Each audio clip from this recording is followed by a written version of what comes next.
আমি জি। রাজাকার হিসাবে চিহ্নিত হতে আরো বেশি প্রাউড ফিল করব। জামাতকে যদি আপনি রাজাকার বলেন, আমি মনে করি যে এখন এই রাজাকার দেশের প্রকৃত বন্ধু। আমি সেই রাজাকার হতে কোনো আপত্তি নাই। আমি সেই জেনে শুনে বিষ করেছি পান। বিএনপিকে আমরা প্রচুর চেষ্টা করেছি, আমি আমার জীবন হুম, দিয়ে চেষ্টা করেছি হুম। বিএনপিকে, তাকে, তার দেশমাতা খালেদা জিয়ার পরে তো আর আমি বিএনপি করতে পারবো না, কারণ তারেক রহমানের নেতৃত্বে বিএনপি করার মতো এত দেউলিয়া আমরা হয়ে যায়নি। 2024-এ স্বতন্ত্র নির্বাচন করলেন, 7 জানুয়ারি নির্বাচন। তার আগে আপনার ক্যাম্পেইনের সময় 2023-এর ডিসেম্বরে আপনি স্পষ্টত বলেছেন জামাত ইসলাম একটি সন্ত্রাসী দল, রক কাটার দল। তাহলে 1 বছর আগে আপনার এই মন্তব্য ছিল, আর 1 বছর পরে এসে আপনার এই বোধোদয় হলো। 2023 সনে নির্বাচনে পটভূমিকায় তারা নির্বাচন বয়কট করার জন্য বিএনপি জামাত সহ সবাই সন্ত্রাসী কাজ চালিয়েছে। আমি আমার দলের প্রতি আনুগত্য দেখে দলের নামটি বলি নাই। আমন্ত্রণ জানাচ্ছি প্রিয় দর্শক, মানচিত্র নিয়মিত আয়োজন কথোপকথনে। আমাদের সঙ্গে আজকে যুক্ত রয়েছেন খুব সঙ্গত কারণেই মুক্তিযোদ্ধা, সাবেক সেনা কর্মকর্তা এবং বিএনপি দলীয় সাবেক 2 বারের সংসদ সদস্য মেজর অবসরপ্রাপ্ত আখতারুজ্জামান। আহ আপনারা নিশ্চয়ই এর মধ্যে জেনেছেন যে তিনি জামাত ইসলামীতে যোগ দিয়েছেন। কেন তিনি জামাত ইসলামে যোগ দিলেন, কারণটি কি, সেই বিষয়গুলো জানতে চাইবো। এবং সরাসরি আখতারুজ্জামান, আপনার কাছে আমার প্রশ্ন। মুক্তিযোদ্ধার কথা বলা হচ্ছে বা আমি মুক্তিযোদ্ধা, এখানে আমি এমন কোনো দলের সঙ্গে যোগদান করি নাই যারা মুক্তিযুদ্ধে বিশ্বাস করে না। আমি এখানে জামাতের গঠনতন্ত্রের ভূমিকাটা আমি একটু পড়ে শোনাতে চাই। এটা তারা পাবলিশ করেছে এবং সেটা তারা গ্রহণ করেছে, অ্যাডাপ্ট করেছে। সে অ্যাডাপ্ট করার পরে এটার নাম হয়েছে বাংলাদেশ জামাতে ইসলাম, জামাতে ইসলামী। কাজে আমি আপনাকে এটা বলছি, এটার প্রথম প্রকাশ হয়েছে মে 1980 সনে। মে 1980 সনে তারা বাংলাদেশের মুক্তিযুদ্ধকে স্বীকার করে এই দলটি আত্মপ্রকাশ করেছে এবং সেখানে তারা পরিষ্কার বলেছে যে তারা মুক্তিযুদ্ধের মুক্তিযোদ্ধাদের বীরত্বপূর্ণ সংগ্রামের মধ্যে দিয়ে বাংলাদেশ বিশ্বের মানচিত্রে স্বাধীন সার্বভৌম জাতি রাষ্ট্রের মর্যাদা লাভ করে আছে। জি, তার মানে জি, আমি এখানে আমি মুক্তির সঙ্গে হ্যাঁ, এই বাংলাদেশ জামাত ইসলামের কোনো সংঘাত নাই, কোনো সংঘর্ষ নাই। সংঘাত কাজে নাই। পরবর্তীতে গঠনতন্ত্রে তারা যে ক্লজ গুলো যুক্ত করেছে, সেই জায়গা থেকে হয়তো সংঘাত নেই মেজর আখতারুজ্জামান।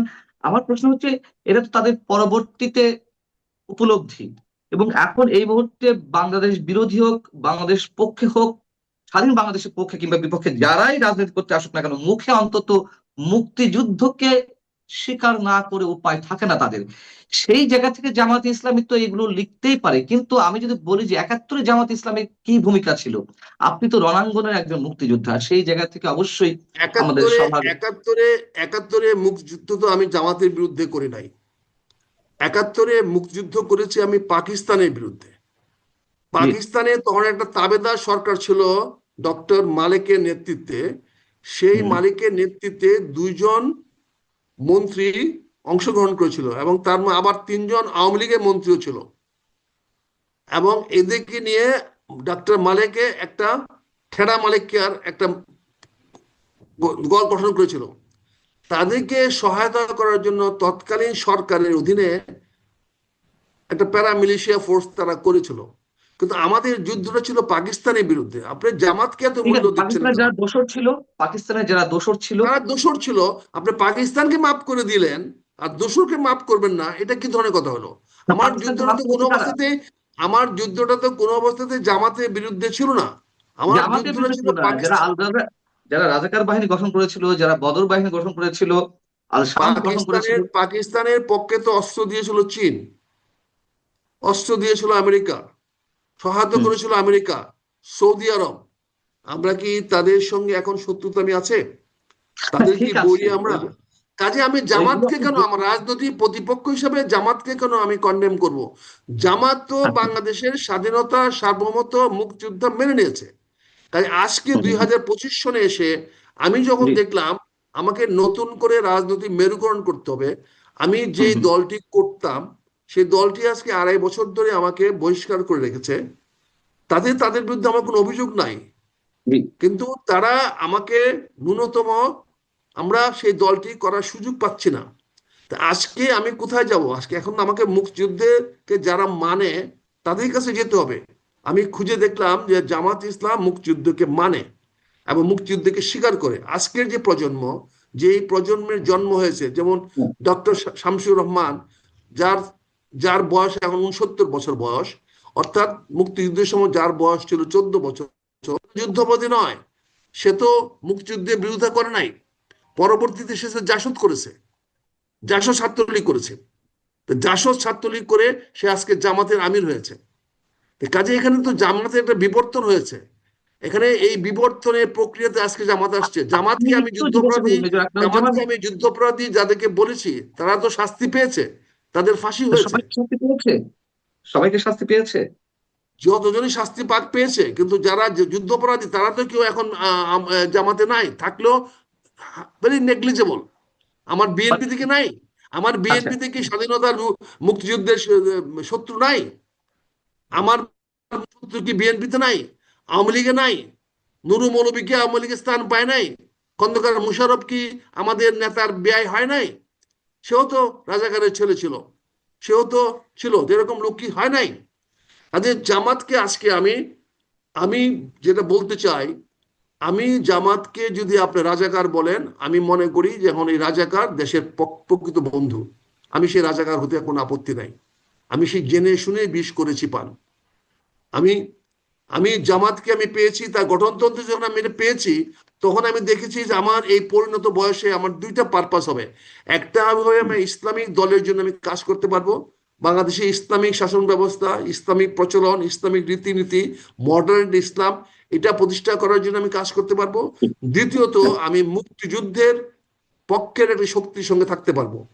বর্তমান বাংলাদেশ জামাত ইসলাম কোনো অবস্থাতেই মুক্তিযুদ্ধ বিরোধী রাজনৈতিক দল না, কারণ তাদের না, আদর্শে একসময় তো ছিল, আমরা যেটা পেয়েছি। মুক্তিযুদ্ধের সময় বিরোধিতা করেছে, এটা তো আপনি স্বীকার করেন।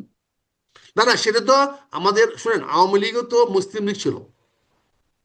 তা আওয়ামী লীগ তো মুসলিম লীগ করেছিল, দরকার লেগে পাকিস্তান করেছিল। সে আওয়ামী ছিল, লীগ তো কিন্তু মুক্তিযুদ্ধের সময় তো আওয়ামী লীগ ন্যাপ নেতৃত্ব করেছিল, দিয়েছে। সেখান ছিল, থেকে বেরিয়ে আসছে। না, হ্যাঁ। সে তো দিয়েছে, কিন্তু সে বেরিয়ে আসছে, কিন্তু জি, পাকিস্তান তো সে ভেঙেছে। পাকিস্তান তো সে হ্যাঁ। ভেঙেছে, কাজে পাকিস্তানের মুসলিম লীগেরা বলতে পারে তাদের। কাজে আমি এই বিতর্কে যাব না, এই বিতর্ক তো জেনে শুনে আমি গিয়েছি এখানে। আপনি আচ্ছা, ব্র্যান্ডিং করবেন, জেনে শুনে, আপনি জেনে ব্র্যান্ডিং। শুনে আপনি জীবনের শেষ বেলাতে আপনার পরিণত বয়সে কেন জামাতকেই বেছে নিতে হলো? অন্য কোনো দল ছিল না? আমি এখানে যতগুলো দল ছিল, তার হ্যাঁ। মধ্যে জাতীয় পার্টি হলো চোরের দল, আওয়ামী লীগ হলো ভাগুরা দল। এরপর সেই দলগুলোর মধ্যে বলেন আপনি কে আছে যাকে নিয়ে আমরা কথা বলতে পারি? এবং সেখানে যখন জামাতের গঠনতন্ত্র দেখলাম যে তারা মুক্তিযুদ্ধকে স্বীকার করে, না, যারা, মুখে তো অনেকেই স্বীকার করে, মুখে তো অনেকেই স্বীকার করে। তাহলে এবং মুখে এই কেন? তাদের জামাতের, তো, তারা তো লিখিত স্বীকার করেছে, তারা তো এই এই লিখিত জামাত স্বীকার ইসলাম করেছে। তাদের গঠনতন্ত্রের মধ্যে তো লিখিত আছে, লিখিত, কমিটমেন্ট। ঠিক আছে, একটা পার্টির কিন্তু প্রকাশ্যে গঠনতন্ত্রের উপরে তো কোনো কথা নাই। কাজে আমরা তারা তো প্রকাশ্যে এটা আছে। তারা তো এখন আর একাত্তরের পক্ষে তারা সাফাই গাচ্ছে না, একাত্তরের পক্ষে তো তারা কথা বলছে না। তারা তো এখন পরিষ্কার বলছে যে যে আমরা বাংলাদেশের জনগণ ও মুক্তিযুদ্ধে বীরত্বপূর্ণ সংগ্রামের মধ্যে দিয়ে যে বাংলাদেশ জাতি রাষ্ট্র গঠিত হয়েছে, আমরা সেই রাষ্ট্রের প্রতি মৌলিক বিশ্বাস চেতনা, শোষণ মুক্ত, ন্যায় ও ইনসাফ ভিত্তিক সমাজ গঠনের মহান উদ্দেশ্যে বাংলাদেশ জামাত ইসলামীর এই গঠনতন্ত্র প্রণীত প্রভাবিত হলো। তারা তো এখানে বলে নাই পাকিস্তানকে প্রবর্তন করব, তারা তো এখানে তা তো বলে বলার কোনো নাই যে স্কোপ নেই, আমি।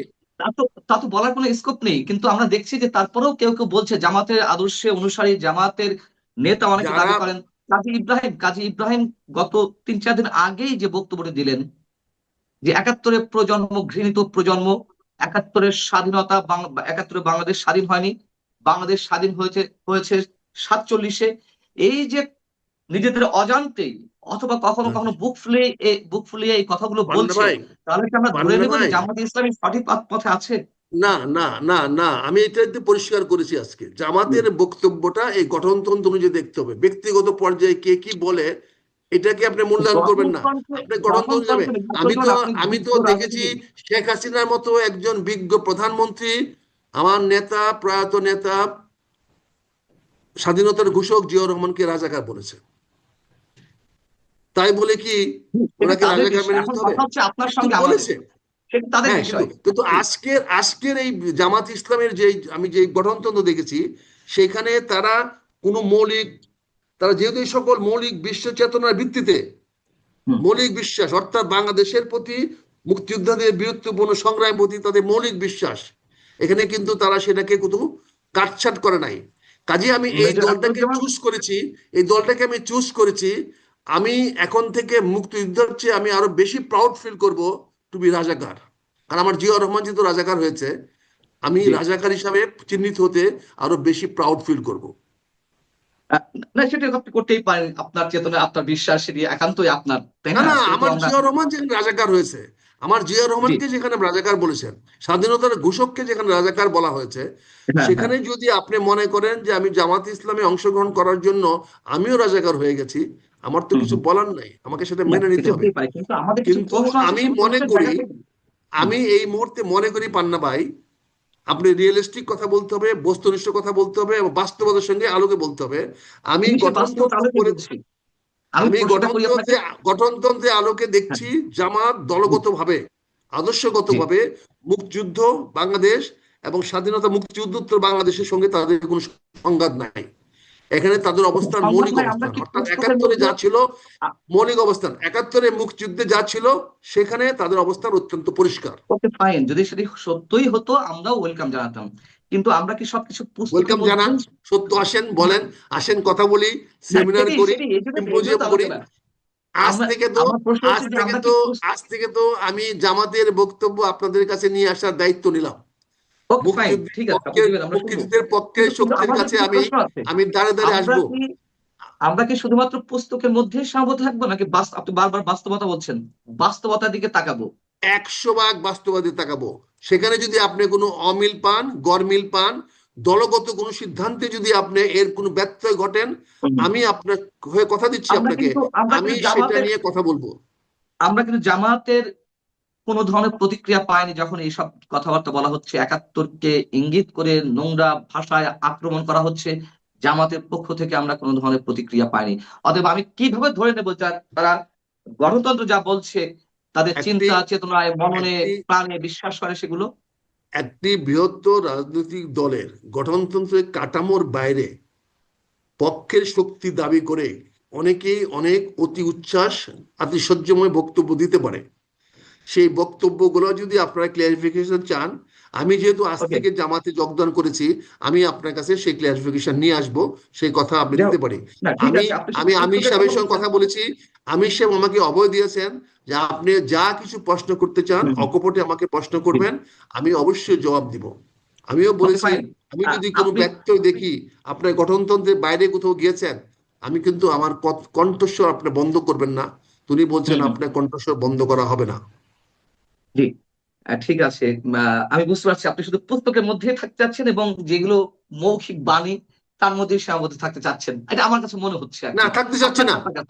আমি একজন, ফ্রম টুডে অনওয়ার্ডস, আজ হুম, থেকে আমি জামাতের পক্ষে দায় দায়িত্ব নিয়ে বলছি, যদি জামাতের ঘোষিত ন্যায় নীতির বাইরে কোনো কিছু হুম। দেখেন, আপনি আমাকে প্রশ্ন করবেন, আমি সেই উত্তর যথাযথ আমি তো কর্তৃপক্ষের বললাম কাছ আমি থেকে তো গ্রহণ বললাম করে সেই আমি ক্ষেত্রে আমি আপনাকে বলবো।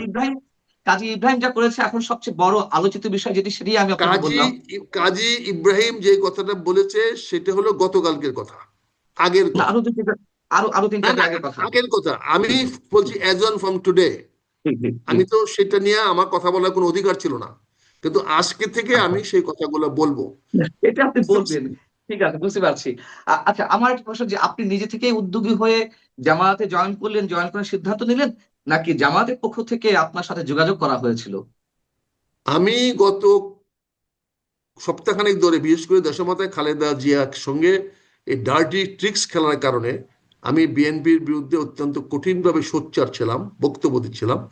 সেখানে আপনারা অনেকে আমাকে প্রশ্ন করেছেন, অনেকে জামাতের পক্ষে বক্তব্য করেছেন, যুদ্ধাপরাধীদের প্রশ্ন করেছেন, যেখানে আমি আপনার অনুষ্ঠানেও খোলামেলা বক্তব্য দিয়েছি, যেখানেও খোলামেলা বলছি।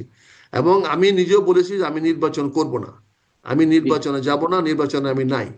কিন্তু হুম, হুম। সম্প্রতি একটি হলে মিটিং এ আয়োজন করে বাংলাদেশ গড়ার একটি নতুন উদ্যোগ নিয়ে তারেক রহমান সাহেব লন্ডন থেকে যে বক্তব্যগুলো দিয়েছেন, সেই বক্তব্যগুলোর মধ্যে আমরা অনেক আপত্তিজনক শব্দ পাচ্ছি, যেটা দেশকে বিভক্ত করার জন্য করা হচ্ছে। আজকে এই মুহূর্তে দেশকে সবার অন্তর্ভুক্তিমূলক নির্বাচন চাচ্ছি, অন্তর্ভুক্তিমূলক দেশ চাচ্ছি। দেশে ঐক্য আজকে সবচেয়ে বড় প্রয়োজন। বিএনপির মতো একটি বড় দলের, যে দল আগামী দিনে ক্ষমতা যাওয়ার জন্য মুখিয়ে আছে এবং ক্ষমতা যাবে বলে মানুষের বিশ্বাস, আমিও মনে করি এই দল ক্ষমতায় যাচ্ছে এবং যাবে, সেই দলের নেতাকে আরো বেশি দায়িত্বশীল হওয়া উচিত ছিল, আরো বেশি সংবেদনশীল হওয়া উচিত ছিল, আরো বেশি ঐক্যমত গড়ে তোলার জন্য সবার মধ্যে বিভেদগুলো নিয়ে কমিয়ে নিয়ে এসে এক জায়গায় নিয়ে আসার দরকার ছিল। কিন্তু সেটি না করে তিনি ঢালাওভাবে বক্তব্য দিয়েছেন যে বাংলাদেশে কোনো রাজনৈতিক দলগুলো নাকি ৭১ মুক্তিযুদ্ধের সময় লক্ষ লক্ষ লোক মেরেছে। তো লক্ষ লক্ষ লোক তো বাংলাদেশের কোনো মানুষ মারে নাই, এটি পাকিস্তানিরা মেরেছে। তো পাকিস্তানের সেই বয়ানটা কেন বাংলাদেশি জনগণের বিরুদ্ধে দেওয়া হচ্ছে? আমি সেটা প্রতিবাদ করেছি। প্রতিবাদ করার এই পরে প্রতিবাদের জন্য আপনার সারা জীবনে আদর্শ ত্যাগ করলেন? আমার তো আদর্শ তো আমি ত্যাগ করি নাই। আমি তো জিয়াকে রাজাকার বলার সময় আমার আদর্শ কোথায় ছিল? আমি যখন আমি তো ৯১ আমার সনে আদর্শের যখন কথা বলছি না, আমি আমি যখন আপনার আমি আদর্শের যখন কথা বলছি। ৯১ সনে এমপি হয়ে এসে বলছি যে আমাদের সঙ্গে আতাত করার দরকার নাই, তখন তারেক রহমান সাহেবদের ম্যাডামের আদর্শ কোথায় ছিল? ২০০১ সনে যখন ওনারা তাকে নিয়ে নির্বাচন করলো তখন কোথায় ছিল? যখন গত ১৫ বছর এই জামাতকে নিয়ে তারা আন্দোলন সংগ্রাম করলো তখন কোথায় ছিল? আজকের এই পরিবর্তিত পরিস্থিতিতে যেখানে বিএনপির উপর দায়িত্ব এসে দাঁড়িয়েছে ঐক্যবদ্ধ একটি রাষ্ট্র গঠন করার জন্য, একটা এক্সক্লুসিভ ইনক্লুসিভ রাষ্ট্র গঠন করার জন্য, সবাইকে মিলেমিশে নিয়ে যাওয়ার জন্য, সেখানে তিনি আওয়ামী লীগকে আহ্বান জানাতে পারতেন, সেটা নিয়ে আমার কোনো আপত্তি ছিল না। কিন্তু উনি একটি দলকে কেন জঘন্য মিথ্যাচার করে দোষারোপ করলেন?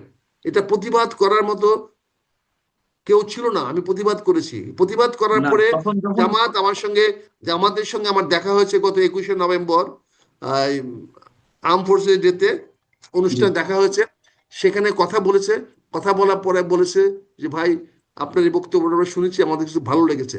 তাই আমি বলেছি ভালো যদি লেগে থাকেন আমি কিছু কথা বলতে চাই, হতে আসেন আমাদের অফিসে কথা বলবো। ফাইনালি আপনি জয়েন করেছেন। এখন বিষয় হচ্ছে যে বিএনপি কে আপনি নানানভাবে প্রশ্নবিদ্ধ করছেন, এটা বিএনপি বিষয়। বিএনপি কতটা প্রতিবাদ করেছে, কতটা জামাতের সঙ্গে রাজনীতি করেছে, এগুলো বিএনপি বিষয়। কিন্তু আপনি ব্যক্তি মুক্তিযোদ্ধা আখতারুজ্জামান কি বিএনপির উপর অভিমান করে, রাগ করে আপনার নিজের যে চিন্তা ভাবনা, যে দর্শন, সেখান থেকে ছিটকে পড়বেন?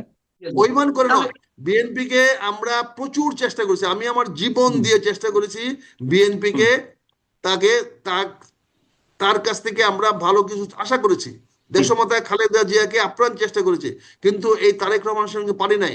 তার দেশমাতা খালেদা জিয়ার পরে তো আর আমি বিএনপি করতে পারবো না, কারণ তারেক রহমানের নেতৃত্বে বিএনপি করার মতো এত দেউলিয়া আমরা হয়ে যায়নি। আমাদের নেতৃত্বের আমাদের এত ক্ষয় ক্ষয় হয়ে যায় নাই যে তারেক রহমানের মতো একজন লোকের নেতৃত্ব আমাদের মেনে নিতে হবে। জি, কাজে জি, আমি এই ক্লাসে যাওয়ার আগে, সংঘাতে যাওয়ার আগে, আমি সসম্মানে, যেহেতু আমি বহিষ্কৃতই, ২.৫ বছর ধরে আমাকে হুম, হুম, বহিষ্কার করে রাখা হয়েছে, কাজে আমি মনে করেছি আমার নতুন পথ নিতে হবে। কারণ আমি মনে করি এখনো আমার মধ্যে উদ্যোগ আছে, উদ্যম আছে, এখনো আমি রাজনীতি নিয়ে চিন্তা ভাবনা করতে পারি, এখনো বাংলাদেশের জনগণের জন্য কল্যাণময় কিছু করতে পারি। আপনি দেখেছেন, আপনার আমার সঙ্গে আমার বারবার কথা প্রশ্ন, বলতেছি, কথা বলে আমি বক্তব্য দিচ্ছি। জামাতের প্রতি আপনার এই যে অ্যাট্রাকশনটা তৈরি হওয়া, যে আকর্ষণটা তৈরি হওয়া, যে তার সঙ্গে বা জামাতের পতাকা তলে রাজনীতি করা যেতে পারে, এটি কবে থেকে আপনি অনুভব করলেন? আপনি ১৯৮০ এটি সালের আমি গঠনতন্ত্রের কথা বললেন।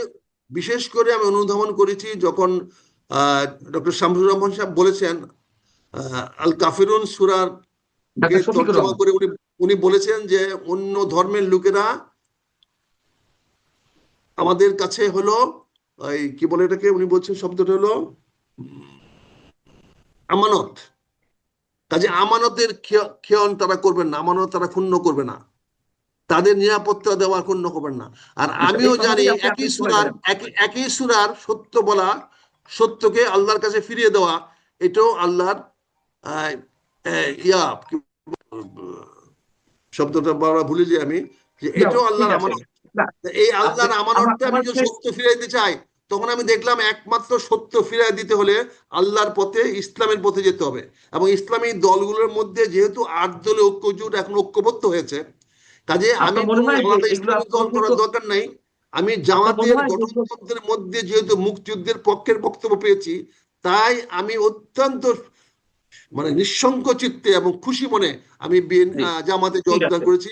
এই জন্য আমি নিজেকে মানে আমি মনে করি যে আমি এটা হয়তো ভালো কাজ করতে আপনার মনে পেরেছি। হয় যে এই যে ইসলামী দলগুলো রয়েছে তারা সব প্রকৃত ইসলামী দল, নাকি ইসলামী দলের নামে দেখেন, কেউ কেউ প্রকৃত ভণ্ডামি না করছে? অপ্রকৃত এটা জাজ করার আমি কেউ না, আমি জাজ করতে পারবো না। কিন্তু আমি এখানে গঠনতন্ত্রে দেখেছি, আমি মুক্তিযুদ্ধের কথা আপনি আছে কিন্তু কিনা। গণতন্ত্রের উপরে বিশ্বাস করে সবকিছু করছেন।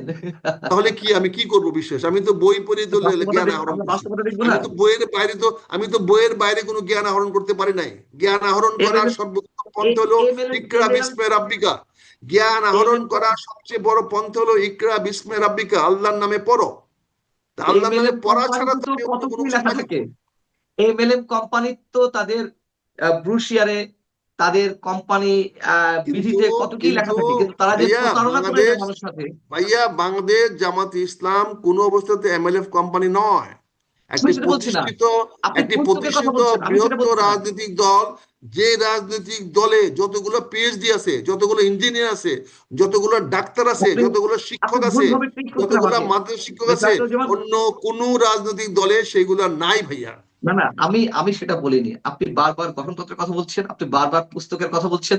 আমি পুস্তকের কথা বলতে গিয়ে এমএলএম কোম্পানির কথা বলেছি, যে এমএলএম কোম্পানির পুস্তকেও ব্রুশিয়ারে অনেক না না, কথা লেখা থাকে, কিন্তু সেটা তারা তো প্রতারণা এমএলএফ, করে। আমাকে তো আমি তো যাচাই বাছাই করে দেখেছি এটা এমএলএফ কোম্পানি না। আচ্ছা আচ্ছা, এটা এটা একটা ঠিক আছে, দায়িত্বশীল রাজনৈতিক দল। ঠিক আছে। কিন্তু আপনি তো এটা বলবেন একজন একজন মুক্তিযোদ্ধা হিসেবে, বা আপনি আপনার প্রতিক্রিয়া জানতে চাই যে ৭১-এ জামাত স্বাধীনতা যুদ্ধের বিরোধিতা করেনি, স্বাধীন বাংলাদেশ প্রতিষ্ঠার বিরোধিতা করেনি। স্বাধীন রাষ্ট্রের বিরোধিতা করেছে জামাতে ইসলাম ও ইস্ট পাকিস্তান, হুম, এবং যারা আচ্ছা, করেছে তাদের ফাঁসি বুঝতে হয়েছে। পারছি। তারা ফাঁসি হয়েছে, কিন্তু বাংলাদেশ জামাতে ইসলাম করে নাই। আচ্ছা, আর বাংলাদেশ বাংলাদেশ জামাত ইসলামী জামাতে ইসলাম ১৯৮০ করে সালে। নাই, যেটা 1980 সনে তারা নতুন গঠনতন্ত্র নিয়ে তারা নতুন তাই, ভাবে গঠিত হয়েছে, সেই দলটি করে নাই। এবং যারা তাহলে করেছে ১৯৮০ সালের পর তাদেরকে থেকে ফাঁসি তাহলে কাস্টে ঝুলানো হয়েছে। তাহলে ১৯৮০ সালের পর থেকে জামাতে ইসলামী যে রাজনীতি করছে সেটা একেবারে মোটামুটি সুষ্ঠু গণতান্ত্রিক ধারা রাজনীতি করছে, আপনি যদি মনে করেন। সুষ্ঠু গণতান্ত্রিক ধারা, সুষ্ঠু বলার তো কোনো স্কোপ নাই, কারণ সুষ্ঠু এক একজনের কাছে এক এক দৃষ্টিভঙ্গি, এক এক পরিমাপ। জি, কিন্তু তারা ক্রমান্বয়ে রাজনীতি করে আসতেছে, ঘাত প্রতিঘাত করে রাজনীতি দলটা টিকে আছে, এবং তারা জনমানুষের মধ্যে একটা প্রত্যাশা সৃষ্টি করতে পেরেছে, এমন একটি রাজনৈতিক দল হিসাবে প্রতিষ্ঠিত হয়েছে। আওয়ামী লীগ বিএনপির বাইরে যে বিকল্প রাজনৈতিক দলটি হিসাবে প্রতিষ্ঠিত হয়েছে, সেটি হলো জামাত ইসলাম। জামাত জি। ইসলাম আগামীতে কোথায় গিয়ে দাঁড়াবে সেটা আমি জানি না, তবে জনগণের দৃষ্টি আকর্ষণ করতে পেরেছে এই দলটি। জামাত ইসলামী যে সন্ত্রাসী কর্মকাণ্ড করেছে, বা যেমন ছাত্র শিবির ইন্টারন্যাশনাল কোন একটা অর্গানাইজেশন দ্বারা সন্ত্রাসী সংগঠন হিসেবে আখ্যা পেয়েছিল, এগুলো কি আপনি সাপোর্ট করেন? সেটা তো আমাদেরকেও, বিএনপিকেও সন্ত্রাসী করা হচ্ছে, আমাদেরকেও তো নাম্বার ওয়ান বানিয়েছে সন্ত্রাসে। আমাদের বিরুদ্ধে অপারেশন ক্লিন হার্ট করতে হয়েছে, আমাদেরকে ওই দুর্নীতিতে আমাদেরকে ১ নম্বর করা হয়েছে। এগুলো তো আমাদের বিরুদ্ধে ছিল, এগুলো তো আওয়ামী কিন্তু লীগের বিরুদ্ধে ছিল, আমাদের বিরুদ্ধে ছিল।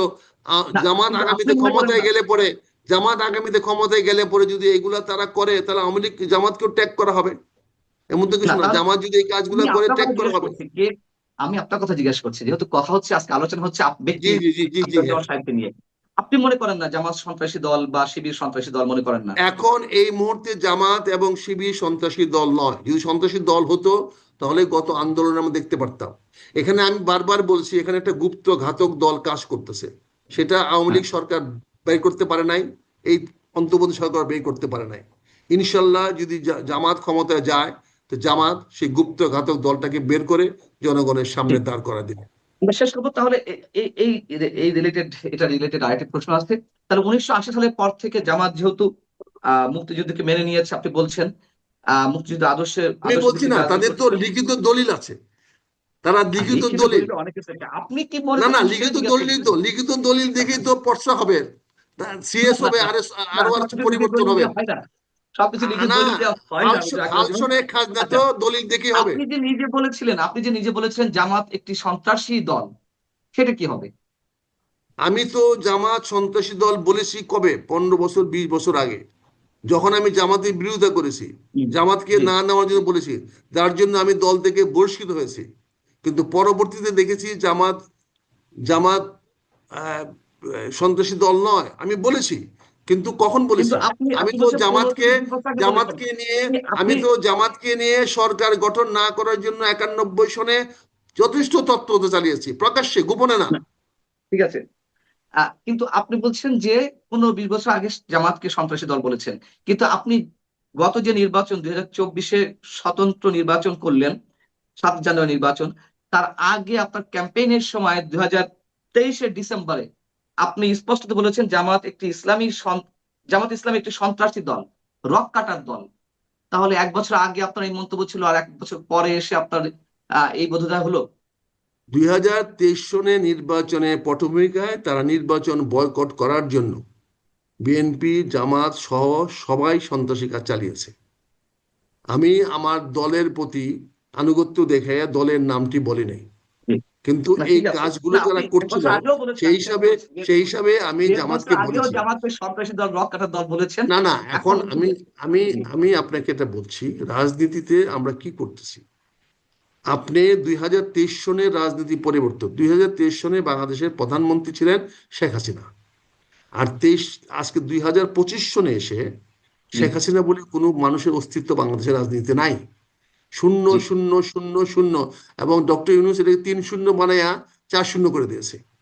আবার ডক্টর শেখ হাসিনা দলের ইউনূস সম্বোধন আবার শেখ হাসিনা দলের সম্বোধন আবার কিন্তু আপনি ডক্টর এই ইউনূস 28 জানুয়ারি আবার বলেছিলেন ডক্টর যে আওয়ামী লীগের ডক্টর লোকজন ইউনূস আজান দিয়ে আর নামবে। আর ডক্টর ইউনূস কিছুই ছিল না, অপ্রাসঙ্গিক লোক ছিল। হুম, হুম, কিন্তু দেখা গেল যে 5ই আগস্টের পরে সন্ধ্যের সময় উনি হিরো হয়ে হুম। গেছেন। আবার দুই হাজার ঠিক পঁচিশ আছে। সনে এসে এখন জিরো পর্যায়ে আমরা পৌঁছে যাচ্ছে। আমরা শেষ কাজে করবো আপনি মির্জা আখতারুজ্জামান। কোনটাকে ধরবেন? কিন্তু আপনি কোনটাকে আপনি ধরবেন? দুই কিন্তু এই হাজার মন্তব্য পঁচিশে করেছিলেন। 2023 সনে 24 সনের 5ই আগস্টের ডক্টর ইউনূস, আর 2025 সনের এই 12ই আগস্টের, 13ই আগস্টের, 13ই ডিসেম্বরে ইউনূস কি এক জিনিস? এটা না, কিভাবে মূল্যায়ন এটা করবেন হতেই পারে, বলেন? কিন্তু আদর্শ তো সবসময় এক থাকবে। রাজনীতি বদলে যেতে পারে, কিন্তু আদর্শ আমি তো তো এক, আদর্শ মানে আমি তো একই আদর্শের ধারায় কথা কি প্রবাহিত হবে। বলেছি? আমি তো জি। আদর্শের কথা কি বলেছি? যারা মুক্তিযুদ্ধের পক্ষের শক্তি আমি তার সঙ্গে যাব, এবং সে মুক্তিযুদ্ধের পক্ষে আছে জি। কিনা সেটা আমি দেখেন। এবং সেখানে তো সে তার অনেক ধন্যবাদ। দলিলে স্বীকার করেছে দলিল সে তো মুক্তিযুদ্ধের। দলিলে তো কত কি থাকে। জি, অনেক ধন্যবাদ মির্জা এবং আখতারুজ্জামান, আপনার আপনারা দলিল পথে চলা। মুক্তিযুদ্ধ হিসেবে তো আমাদেরকে মূল্যায়ন করেন নাই। এখন শুধু কেন আমি করবো না? নয়, আরো অনেক ভাবছি মুক্তিযোদ্ধারাই, সাধারণ মানুষটা করেছে তো। অনেক, আগামীতে দেখবেন অনেক মুক্তিযোদ্ধারাই এখন হয়তো দলে দলেও জামাত ইসলামে অংশগ্রহণ বা যোগদান করতে পারে। হতে পারে, হতে পারে। তাহলে আপনি নির্বাচন করছেন না, এটা তো কনফার্ম। না, আপনি এটা প্রতিদ্বন্দ্বিতা 100। কি যমুনা অথবা ধরুন অন্য যে স্পর্শকাতর রাষ্ট্রের জায়গাগুলো রয়েছে সেখানে নানা রকম সমীকরণ হচ্ছে। খেলা হচ্ছে রাজনৈতিক দলগুলোর মধ্যে জোট করা না করা নিয়ে। খেলা হচ্ছে দেশের বাইরে, দিল্লিতে, রাওয়ালপিন্ডি তো এখন আর নেই, ইসলামাবাদে। খেলা হচ্ছে বেইজিংয়ে, লন্ডনে, নিউ ইয়র্কে, ওয়াশিংটনে, সৌদি আরবের রাজধানী রিয়াদে এবং কাতারের রাজধানী দোহাতে। আপাতত এখানেই শেষ করি। খেলা হচ্ছে ব্যাংকপাড়াতে, খেলা হচ্ছে আন্ডারওয়ার্ল্ডে, যারা গুন্ডা বদমাইশ থেকে শুরু করে চোরা কারবারি তাদের মধ্যে খেলাধুলা হচ্ছে।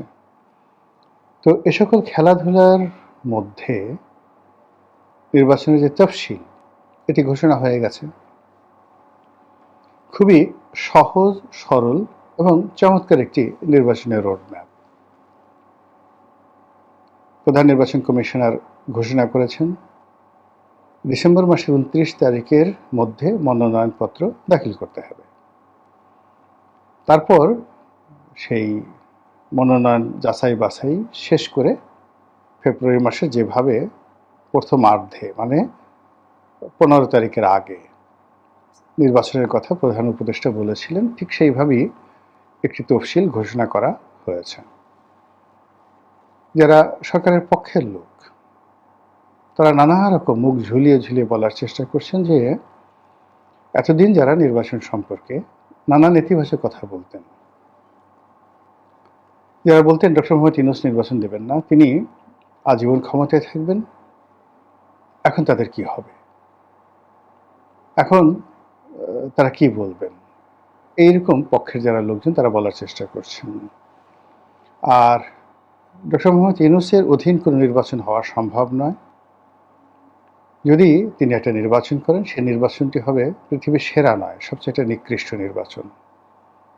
তৃতীয়ত, সেই নির্বাচনের মাধ্যমে যা কিছু সৃষ্টি হবে, এটির ফলাফল সেই যে প্রেসিডেন্ট সাত্তার যে নির্বাচিত হয়েছিলেন ওইরকম একটি ফলাফলের কাছাকাছিও নয়, তার চেয়ে অনেক অনেক নিকৃষ্ট ফলাফল হবে, এটা এক ধরনের লোকজন বলার চেষ্টা করছেন অনেক আগের থেকে।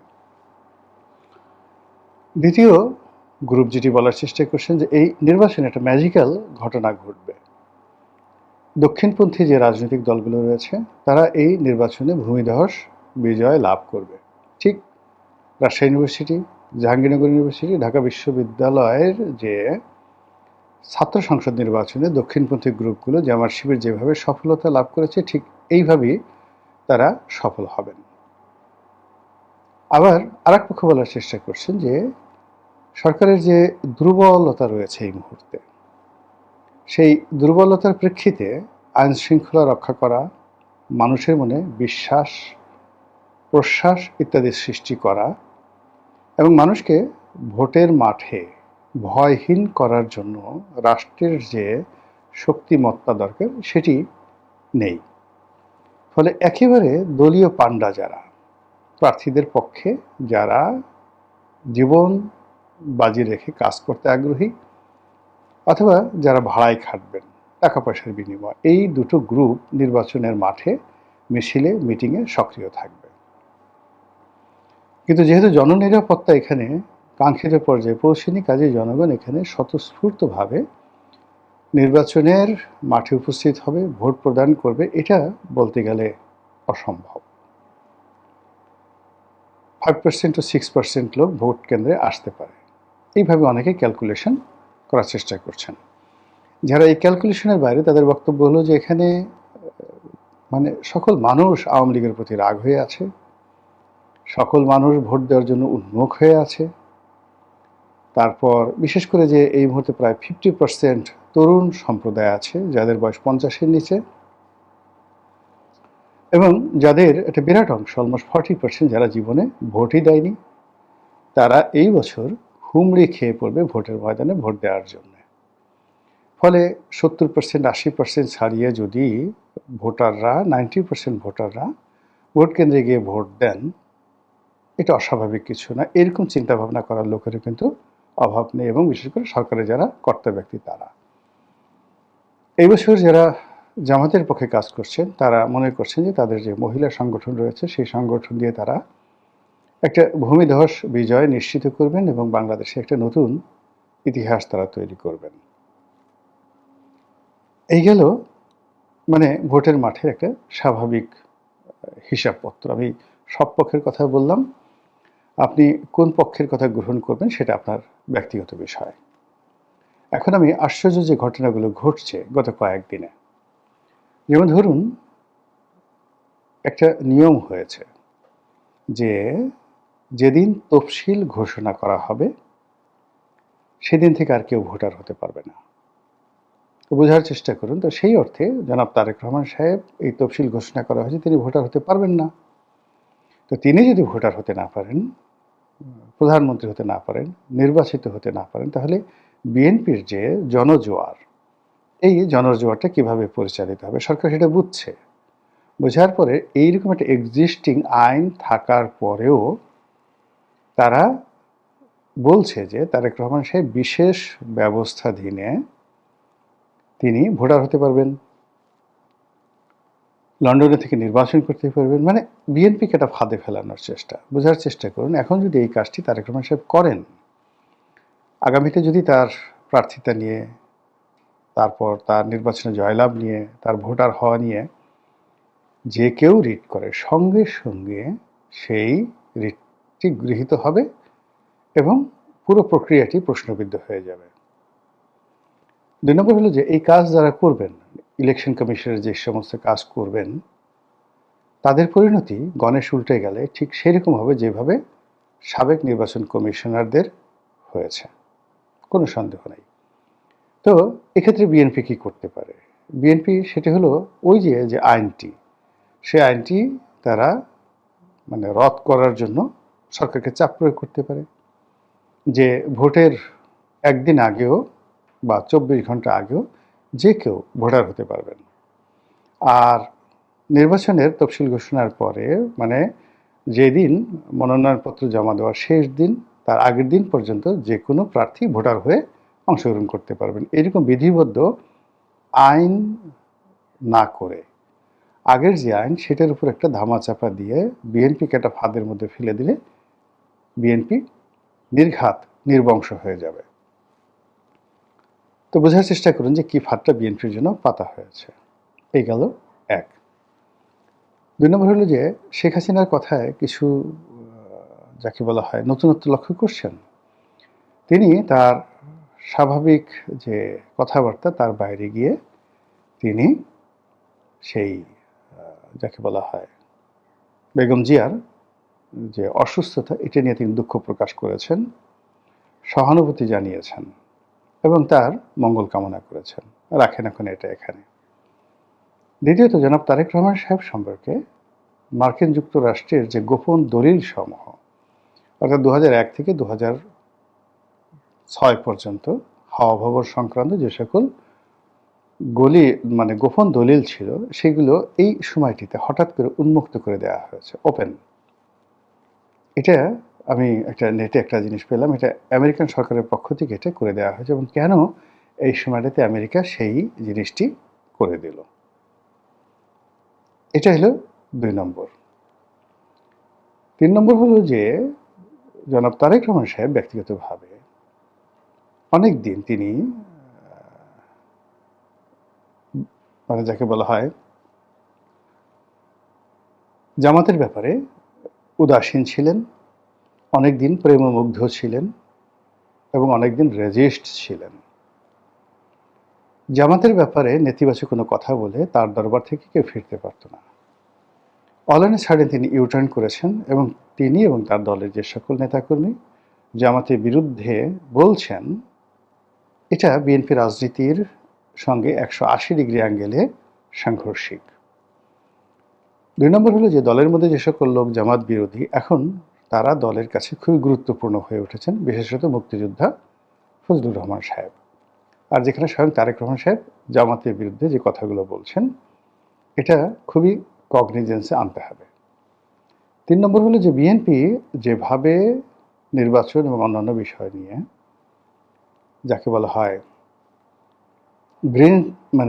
গ্রিন সিগন্যাল দিয়েছিল সরকারকে এবং সরকারের প্রশংসার পঞ্চমুখ এবং ডক্টর মোহাম্মদ ইউনূসকে তাদের একান্ত আপনজন হিসেবে মনে করেছিল। ইদানিং বিএনপি নেতৃবৃন্দের কথাবার্তায় একটা বিরাট গ্যাপ তৈরি হয়ে গেছে। অন্যদিকে এনসিপি মানে কিংস পার্টি, তো তারা যে সকল কথাবার্তা বলছে তারা ইলেকশন কমিশন সম্পর্কে বা তাদের নিরপেক্ষতা নিয়ে প্রশ্ন করছেন এবং কোনো অবস্থাতেই তারা একটা জোট করার ব্যাপারে হালে পানি পাচ্ছেন না। এনসিপি এবং আরও 2টো সংগঠন, এবি পার্টি আর একটা হলো রাষ্ট্র সংস্কার আন্দোলন, এই 3টি সংগঠন একত্র হয়েছে, কিন্তু এটার কোনো রাজনৈতিক ইম্প্যাক্ট নেই। অন্যদিকে বিএনপি যে সকল ঘনিষ্ঠ বান্ধব, সেই বিপ্লবী ওয়ার্কার্স পার্টি বলেন, গণ অধিকার পরিষদ বলেন,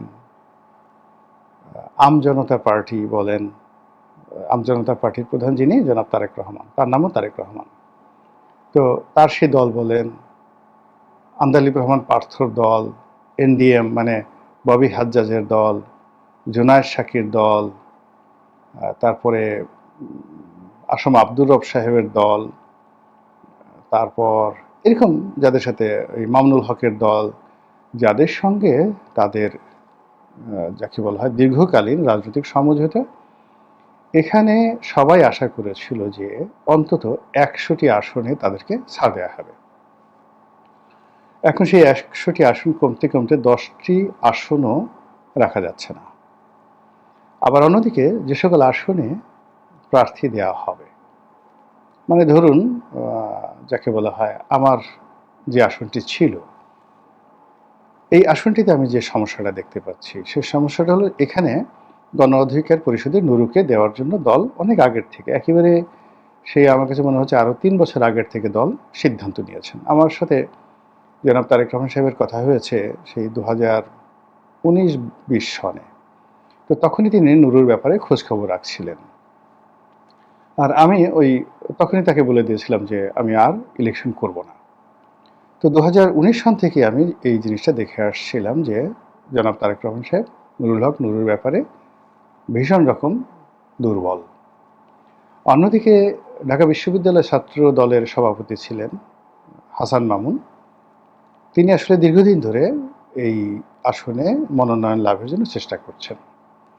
তো ইতিপূর্বে যেমন 2008 সনে যে নির্বাচন হলো তখনই তিনি প্রার্থী হওয়ার চেষ্টা করছিলেন, তখন শাহজাহান খান সাহেবকে দেওয়া হয়েছিল।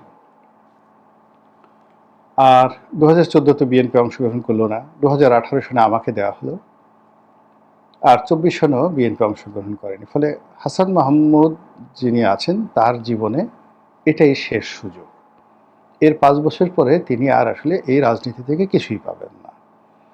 ফলে তার সারাটা জীবন তিনি এই সংগঠনের পিছনে যে সময় দিয়েছেন, এবং গলাচিপা 10 মিনিট আমার যে নির্বাচনী এলাকায় এই দুটো আসনের সকল কমিটি, ওয়ার্ড ইউনিয়ন পর্যায়ে কমিটি এমনভাবে তিনি করেছেন যে ওখানে হাসান মামুনের বাইরে গিয়ে জনাব তারেক রহমান সাহেবও যদি ওখানে গিয়ে দাঁড়ান হাসান মাহমুদকে ছাড়া, তাহলে ওই কমিটির যারা লোকজন আছে তারা সবাই হাসান মামুনকে বাদ দিয়ে তারেক রহমান সাহেবের সঙ্গে আসবে আমার কাছে মনে হচ্ছে না। এই নেতাকর্মীগুলো যারা আছে তারা হাসান মামুনের সঙ্গে একেবারে কাঁধে কাঁধ মিলিয়ে ফেলেছে।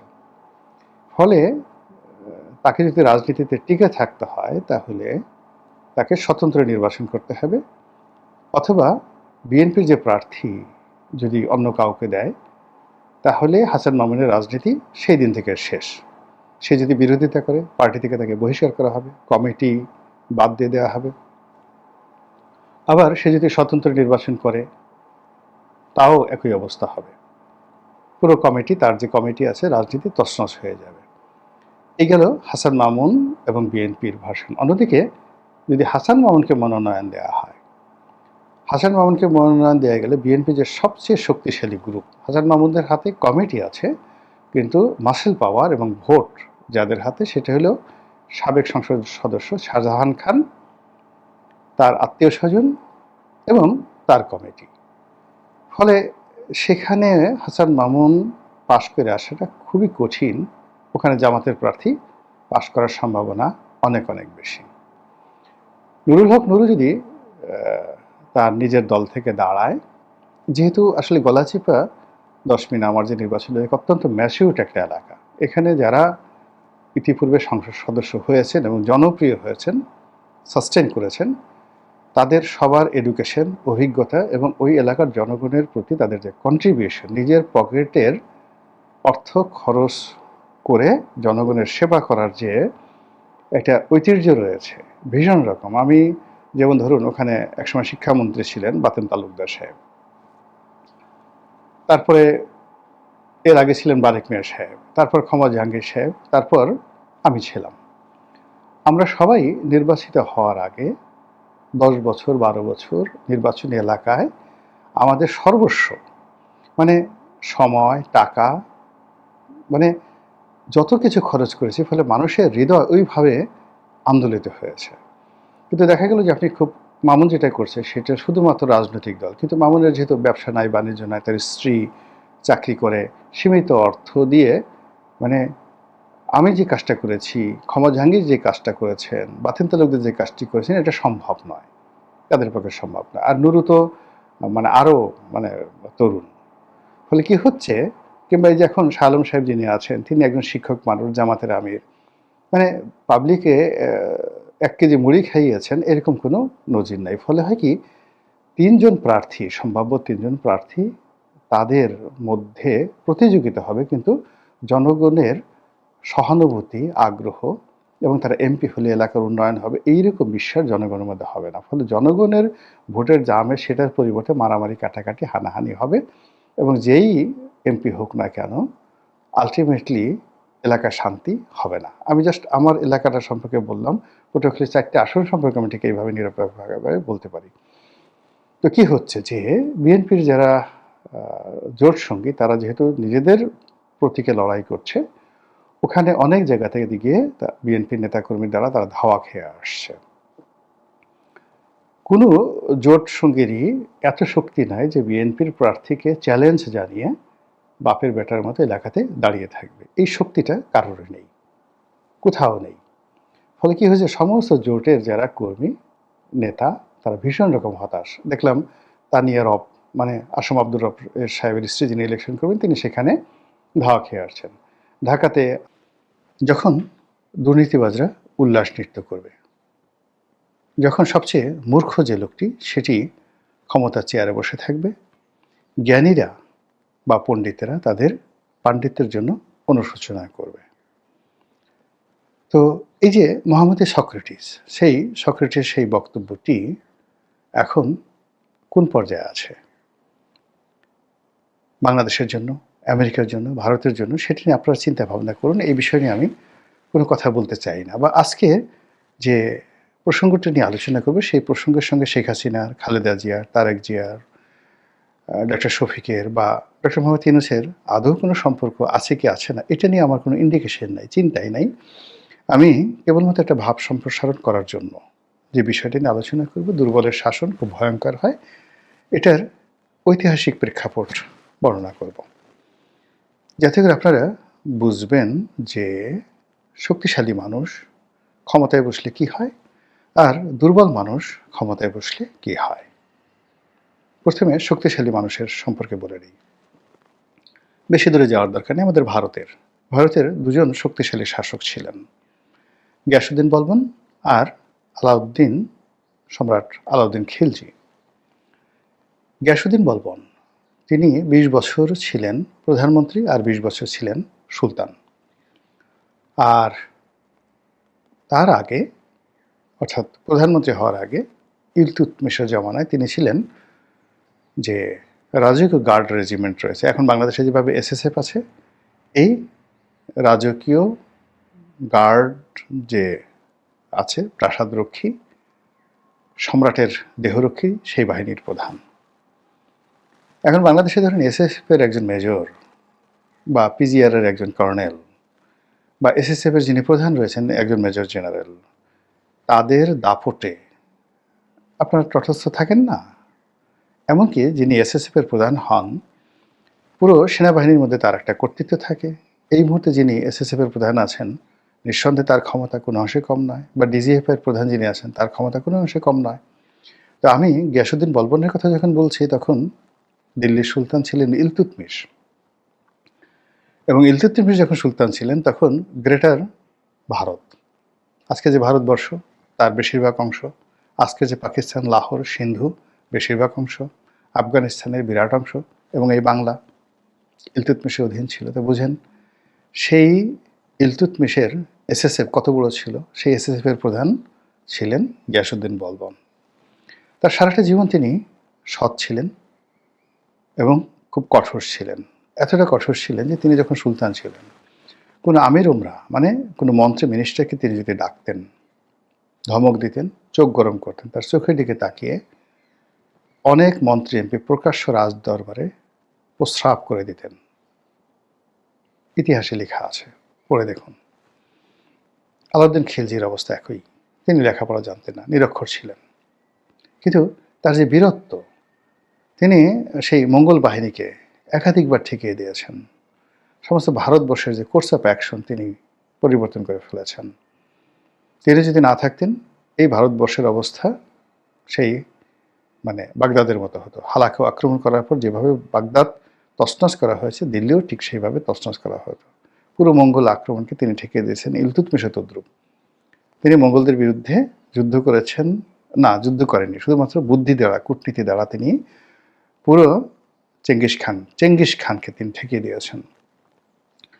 তো এই দুজন মানুষ, গিয়াসউদ্দিন বলবন এবং আলাউদ্দিন খিলজি, তারা তাদের যে কঠোরতা দ্বারা, নিষ্ঠুরতা দ্বারা রাজ্য শাসন করেছেন, বহু হত্যা করেছেন, বহু মানুষকে তছনছ করে দিয়েছেন, এবং মানুষের মধ্যে আতঙ্ক কোন পর্যায়ে চলে গেছেন।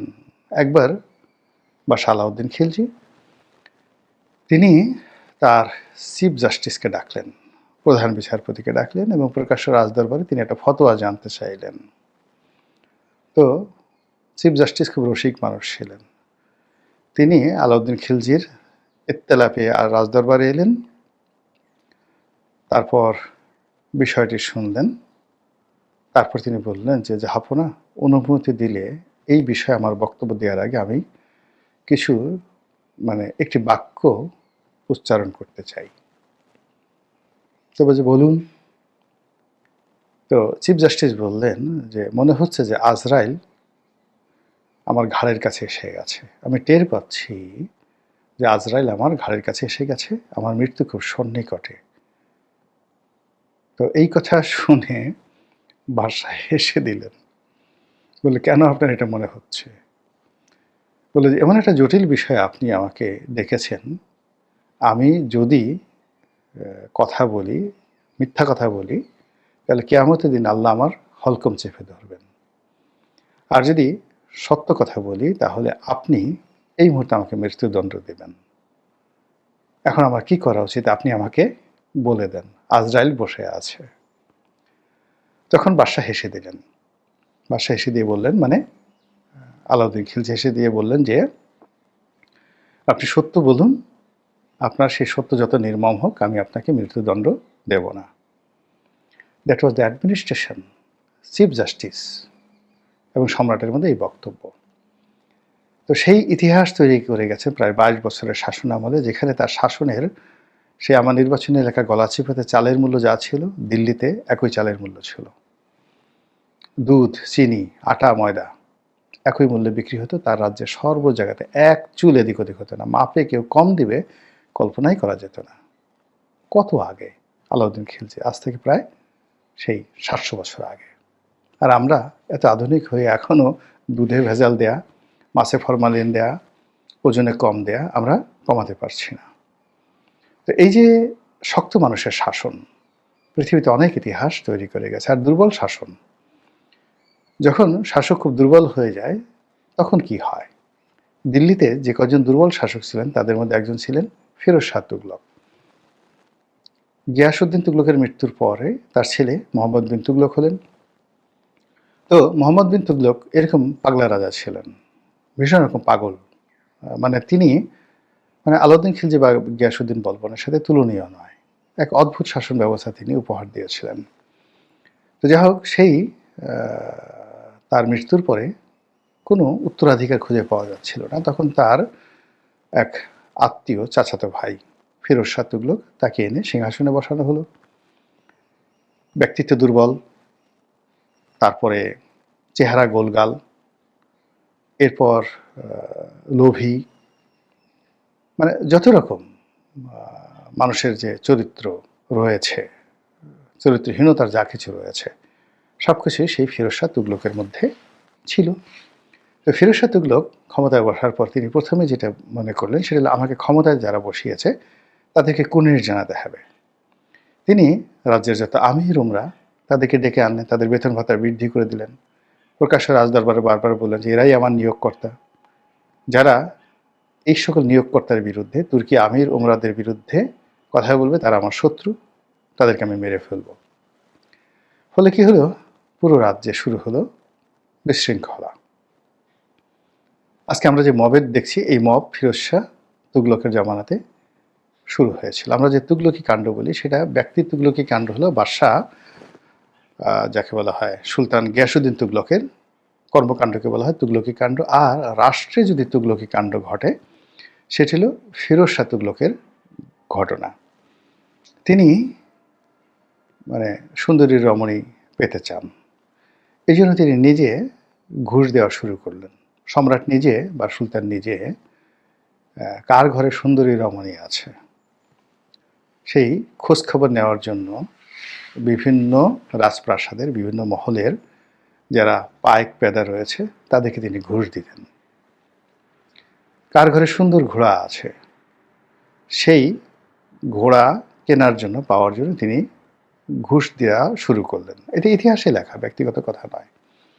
তো তিনি একবার কি করলেন, যেটি ইতিহাসে লিখেছে, সেটা হল তার একজন মন্ত্রী বা সেনাপতি, তার একটি অসাধারণ সুন্দর ঘোড়া ছিল। সেই ঘোড়াটা তার খুব পছন্দ হলো।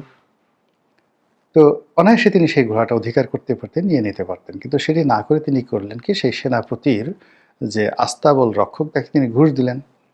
সেই আস্তাবল রক্ষক সেই ঘোড়াটাকে পাগল বানিয়ে ফেললো বা অসুস্থ বানিয়ে ফেললো, বা সেই ঘোড়া সম্পর্কে সেই তার মালিকের মন বিষিয়ে ফেললো। এরপর সেই আস্তাবল মালিক, মানে আস্তাবল রক্ষক যিনি রয়েছেন, তিনি সেই ঘোড়াটিকে বিক্রি করার সিদ্ধান্ত নিলেন। সেনাপতি সেটাকে ছেড়ে দিল আর সম্রাট সেটাকে কিনে নিল। এই ছিল ফিরোজ শাহ তুগলকের দুর্নীতির আর চরিত্রহীনতার, দুর্বল ব্যক্তিত্বের লক্ষণ, যা কিনা পুরো রাষ্ট্রকে একটা মবের রাজ্য বানিয়ে দিয়েছিল। তো এই হলো মানে যাকে বলা হয় যখন একটা শাসক খুব দুর্বল হন। তো সেই দুর্বল শাসন যখন হয়, তখন বিভিন্ন পদ পদবিতে পাগল টাইপের লোক বসে যায়। মন্ত্রী পাগল হয়, এমপি পাগল হয়ে যায়, তারপরে সেনাপতি পাগল হয়ে যায়। রীতিমতো চারিদিকে একটা পাগলামি। এবং যখন এই ধরনের পাগলামি হয়, শাসকরা যখন পাগল হয়ে যায়, তখন সেখানে দক্ষিণপন্থা খুব জেগে যায়। মানে ধর্মবিশ্বাস, যে কোনো ধর্মবিশ্বাস, এটি প্রবল আকার ধারণ করে। যেমন ধরেন গিয়াসউদ্দিন তুগলক যখন ক্ষমতায় ছিলেন, তখন তার ছেলে মোহাম্মদ বিন তুগলক, যার ডাকনাম ছিলেন জুনা খান, তো তিনি পাগলামি করতেন। কেমন পাগল ছিলেন, তিনি একবার নিজামুদ্দিন আউলিয়ার দরবারে গিয়ে বসে থাকতেন, আবার ঘুরে বেড়াতেন খালি গায়ে বিভিন্ন জায়গাতে। আবার তিনি যখন খলিফা হলেন বা তিনি যখন শাসক হলেন, তখন বাগদাদ থেকে একজন লোক এলো, যিনি কিনা সর্বশেষ যে উচ্ছেদকৃত শাসক খলিফা মুনতাসিম বিল্লাহ, তার দুঃসম্পর্কের আত্মীয়। এখন বাগদাদের খলিফার বংশধর, মানে যাদের রক্ত পবিত্র, যারা কিনা বেহেশতের সার্টিফিকেট দেন, বেহেশতের টিকিট দেন, ওই জমানাতে মধ্যযুগে এটাই ছিল যে বাগদাদের খলিফারা জাস্ট একটা সার্টিফিকেট ইস্যু করে দিতেন, এবং ওটা মাথায় নিয়ে পৃথিবীর তাবৎ শাসকরা নিজেদেরকে সেই আল্লাহর প্রতিভু, আল্লাহর খলিফা হিসেবে নিজেদেরকে মনে করতেন।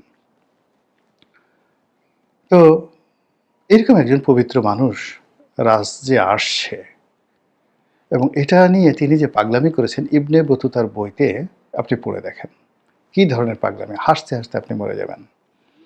এবং ইবনে বতুতা বেশ কিছুদিন মোহাম্মদ বিন তুগলকের আন্ডারে তিনি দিল্লির চিফ জাস্টিস ছিলেন।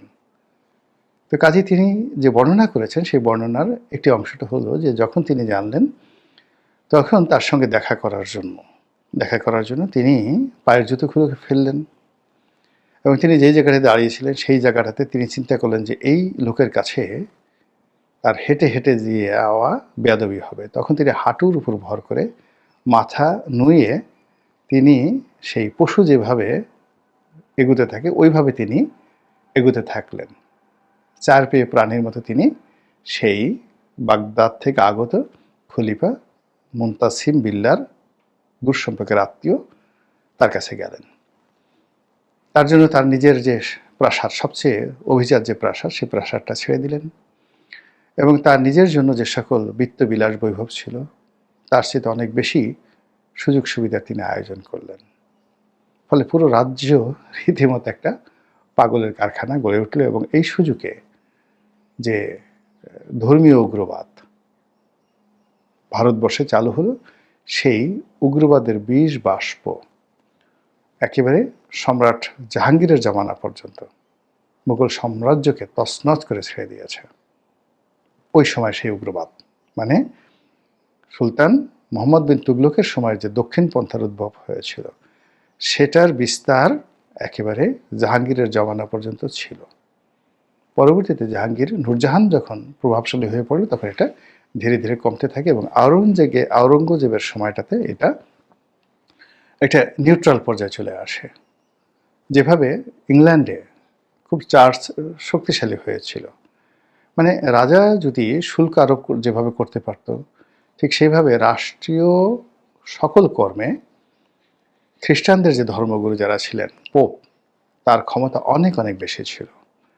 পোপ ইচ্ছা করলে অনেক রাজাকে মৃত্যুদণ্ড দিয়ে দিতে পারতেন। তো এরকম ভারতবর্ষ কিন্তু সেই উগ্রবাদ ইসলামী উগ্রবাদ, ধর্মবাদ মারাত্মকভাবে বৃদ্ধি পেয়েছিল এরকম দুর্বল শাসনের অধীনে, পাগলা রাজাকার অধীনে।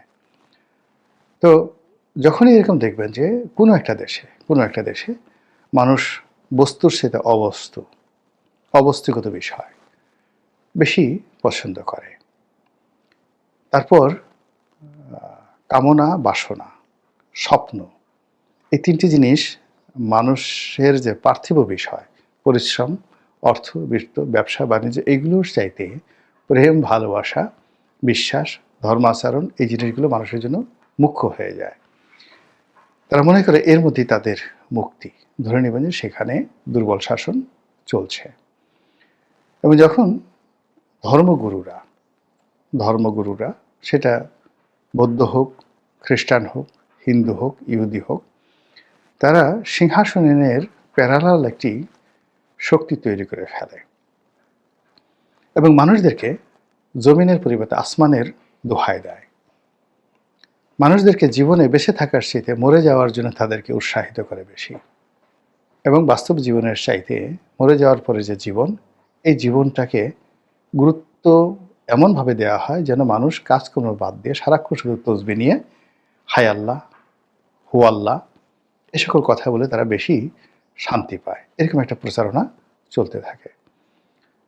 অথচ প্রায় সকল ধর্মে বাস্তববাদী হওয়ার যে বিধান রয়েছে, কাজ করার যে বিধান রয়েছে, নিজের পেটে যা কিছু ঢুকানো হয় বা নিজের মুখের মধ্যে যা কিছু ঢুকানো হয়, ওটা আপনাকে পরিশ্রম করে উপার্জন করতে হবে। এগুলো মানে কারো দান, কারো দয়া, কারো দাক্ষিণ্য, কারো লুটপাট, কারো টোল, চাঁদাবাজি, সেটা মানে ভেস্তের টিকিট বিক্রি করে হোক বা ওই মানে ইজারাদারের টিকিট বিক্রি করে হোক, আপনি যে কোনোভাবে পরিশ্রম ছাড়া অর্থ উপার্জন করছেন, এটা যে কোনো ধর্মে, ইসলামে তো একেবারে 100% নিষিদ্ধ। এই যে কাজগুলো, এইটাকে বলা হয় দক্ষিণ পন্থার উত্থান। এই উত্থান ফেরাউন জামানাতে হয়েছে, এটা কারুনের জামানাতে হয়েছে, এ উত্থান হিটলারের জামানাতে হয়েছে, এ উত্থান মুসলিনের জামানাতে হয়েছে। ৭২ ঘন্টা যাওয়ার আগে তেমন কিছু বলা যাবে না। আমরা ওনার সুস্বাস্থ্য কামনা করছি এবং আমরা চাচ্ছি যে উনি ওনার মতো করেই আগে যেমনটি ছিলেন সেভাবেই সুস্থ হয়ে আমাদের কাছে, আমাদের মধ্যে ফিরে আসুন।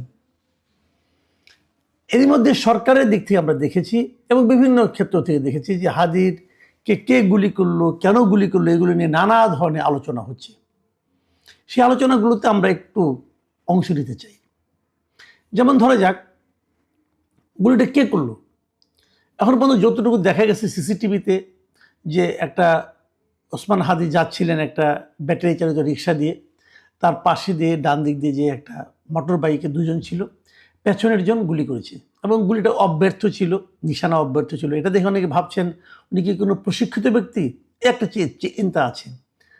আবার ওই ছবিতে যেগুলো দেখা যাচ্ছে, বেশ কিছু মানে বিভিন্ন অ্যাঙ্গেলের ছবি পাওয়া গেছে, এই ছবিগুলো দেখে তার হাতে কি একটা ঘড়ি ছিল, ঘড়িটা দেখে পুলিশ এবং অন্যান্যরা বলছেন যে এই লোকটার নাম হলো ফয়সাল করিম দাউদ খান।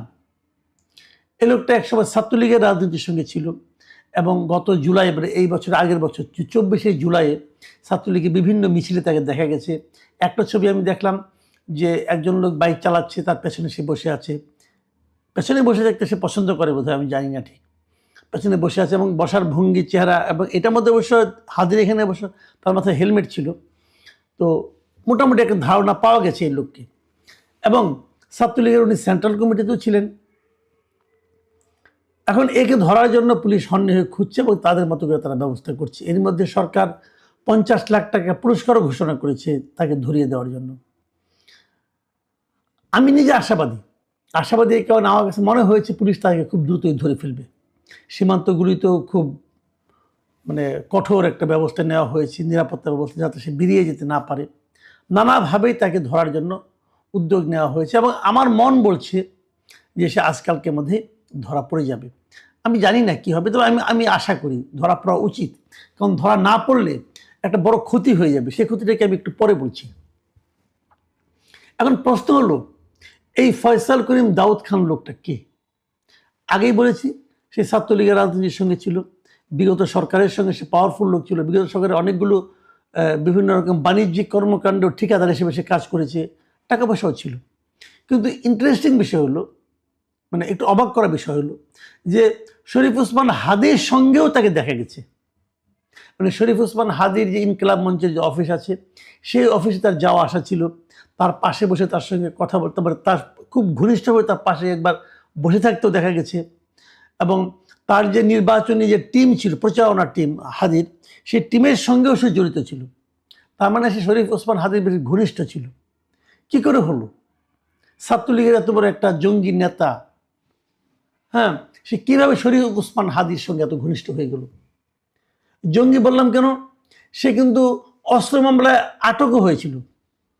এবং ইন্টারেস্টিং হলো, এই সরকারের আমলে, এই বছরের এই 2025 সালের শুরুর দিকে, ফেব্রুয়ারির দিকে, সে কিন্তু আদালত থেকে জামিনও পেয়েছে অস্ত্র মামলায়। এবং এই সংক্রান্ত কিছু কাগজপত্র আমরা দেখতে পেলাম, যে জামিনের যে সেই কাগজটা, সেখানে আবার দেখলাম তার পক্ষে উকিল যারা ছিলেন তারা আবার বিএনপি দলীয় বড় উকিল তারা ছিলেন আর কি। তারা তাকে মুক্ত করার জন্য আবেদন করেছিলেন, মুক্ত করে জামিন নিয়ে এসেছেন। তো যে ছেলেটা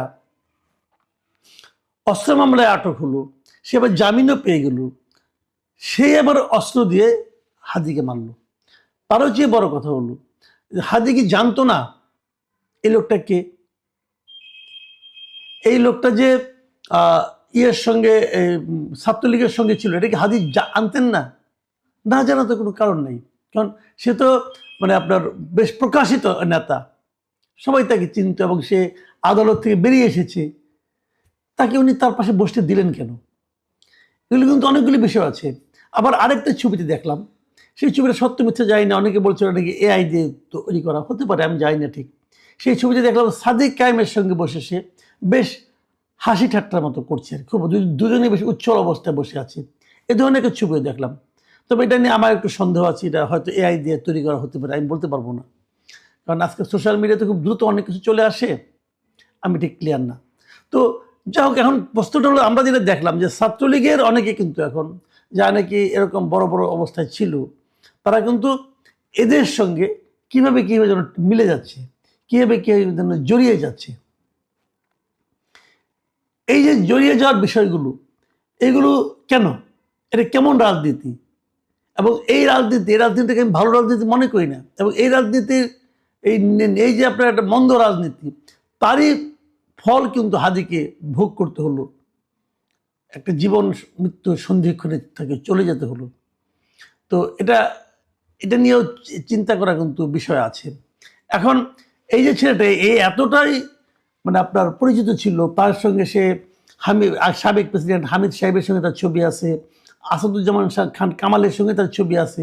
তো তার সেদিকে সর্বব্যাপী, আওয়ামী লীগের বড় নেতাদের সঙ্গে ছবি আছে, আবার হাদির সঙ্গে ছবি আছে, সাদিক কায়েমের সঙ্গে ছবি আছে। তো এই ধরনের লোকটা সব জায়গায় কি সবসময় থাকতো? আগেই থাকতো। এই জিনিসগুলো কিন্তু আলোচনায় আসবে। এখন আমি যে প্রশ্নটা আসলে করতে চাই, যেটা খুব জরুরি প্রশ্ন, সেটা হলো, হাদিকে গুলি খেতে হলো কেন? হাদিকে হত্যা প্রচেষ্টা করা হলো কেন? হাদিকে হত্যা প্রচেষ্টাটা কারা করলো? দেখুন, হাদির সম্বন্ধে কালকে আমি বলেছিলাম, হাদি যা কিছু বলে খুব উচ্চকিত স্বরেই বলে, বেশ আপনার অ্যাগ্রেসিভ ভঙ্গিতে বলে। এই ভঙ্গিটা অনেকের পছন্দ না। তার কিছু কিছু কথা খুবই গায়ে লাগার মতো, অনেক সময় আপত্তিকর আমার কাছে মনে হয়েছে। সেটা একটা কথা, কিন্তু সেগুলো তো সে নতুন বলে না, সে তো অনেক আগের থেকেই বলে। তাহলে যদি আপনি তাকে মারতে চাইতেন, তো তখনই মারতে চাইতেন।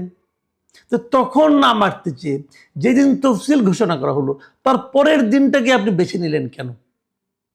এটা কিন্তু একটা, আমি মনে করি, খুবই গুরুত্বপূর্ণ প্রশ্ন। তাহলে কি তফসিল ঘোষণার সঙ্গে হাদিকে অ্যাটাক করার কোনো একটা সম্পর্ক আছে? দেখুন, আরেকটা কথা বলি, আমি একটা ভিডিও দেখেছি, নিশ্চয়ই আপনারাও দেখেছেন, সোশ্যাল মিডিয়াতে এগুলো দেখাই যায়, যে হাদি যখন প্রথম গুলিটা খেলেন আর কি, গুলি খাওয়ার পর তাকে যখন নিয়ে যাওয়া হচ্ছিল রিক্সায় করে দ্রুত বেগে, তখন কেউ একজন এটাকে আবার লাইভ করছিল ফেসবুকে। দেখুন, ওই সময়ে তার সঙ্গে যারা ছিল তারা তো কেউ প্রফেশনাল লোক না। এত রক্ত পড়ছে, মাথা একদিক দিয়ে হাত দিয়ে দেখলাম মাথাটাকে ঢেকে রেখেছে, যেখানে গুলিটা লেগেছে ঢেকে রেখেছে। এই অবস্থায় কেউ কি লাইভ করার কথা ভাবতে পারে? কেউ একজন লাইভ করছিল ফেসবুকে, এবং সেই লাইভের ছবিটা আমি দেখলাম। এবং সেই লাইভ যে করছিলেন তিনি আবার বলছিলেন, মুখে উচ্চারণ করছিলেন যে ঢাকা 8-এ হাদী ভাই প্রার্থী হওয়ার কারণে তাকে আজকে গুলি করা হলো। দেখুন, হাদীর জীবন মৃত্যু নিয়ে কিন্তু আলোচনা হচ্ছে, সেই সময় লাইভ করে এই রাজনীতির কথাটা এবং এটাকে কারণ হিসেবে উল্লেখ করাটা, এটা কি আপনাদের কাছে একটু মতলবী মনে হচ্ছে না? তার মানে ঘটনা যেভাবে ঘটুক না কোনো, ঘটনার দৃষ্টিটা কিন্তু ওই নির্বাচনের দিকে, ঢাকা 8-এর দিকে, ঢাকা 8-এ যে তাকে প্রতিদ্বন্দ্বী মনে করে তার দিকে কিন্তু একটু দেখানোর চেষ্টা করা হচ্ছে। এই কাজটা কেন? এই কাজটা কে করলো? আমার মনে হয় তাকেও জিজ্ঞাসাবাদ করা উচিত যে তুমি কি করে বুঝলে যে ঢাকা 8-এর নির্বাচনের কারণে, নির্বাচনে প্রার্থী হওয়ার কারণে তাকে তাকে গুলি করা হয়েছে। এটা কিন্তু তাকে আমি মনে করি যে জিজ্ঞাসা করা উচিত, ভাই তুমি এটা কোথায় পেলে, কিভাবে পেলে? এটার মাধ্যমে কি তুমি দৃষ্টিটাকে অন্যদিকে ঘুরিয়ে দিতে চাচ্ছ?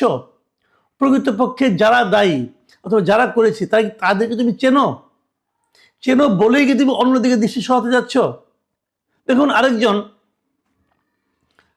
খুব বিখ্যাত, অথবা আমি জানি না তাকে কি বলবো, বিদেশ থেকে উনি ইউটিউব করেন এবং নানা রকম সোশ্যাল